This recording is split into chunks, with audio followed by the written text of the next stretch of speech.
Samantala, Senator Bato pumalag sa mga patutsyadang natanggap niya dahil sa kanyang linyang guided by the Holy Spirit. Brigada Ann Cortez, ibrigada mo! Brigada Live Report. Hindi na naiwasan pa ni Senador Ronald Bato de la Rosa na madismaya matapos niyang makatanggap ng pambabash dahil sa kanyang linyang I am guided by the Holy Spirit. Sa nakaraang pag-convene ng Senado bilang impeachment court, matatanda ang sinabi ito ng senador kasunod nga na linya niya na hindi raw siya abogado pero alam daw niya na hindi na dapat ipa-writ of summon ang bise.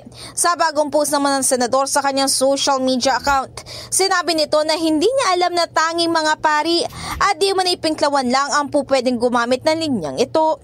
Ang salitang pinklawan ay nagmula sa pinaghalong salitang pink at dilawan na tumutukoy sa mga grupong may progresibong pananaw sa politika at kadalasay oposisyon ng Administrasyon Duterte at Marcos. Maalala matapos nga mag-viral ang linya ni De La Rosa tungkol sa banal na espiritu ay sinabi ng veteranong mamayag at Catholic Mass Media Awardee na si Maria Ceres Doyo na kahit kailan ay hindi hahadlangan ng Espiritu Santo ang paghahanap ng katotohanan bagkus ito pa raw ang mag-uudyok. In the heart of changing lives, ako si Brigada Ann Cortez ng 105.1 Brigada News FM Manila, the Music News Authority. Ang bahaging ito ay hatid sa atin ng Standout ES4 Capsule. Simulang tuparin ang pangarap ng iyong anak. And starting now,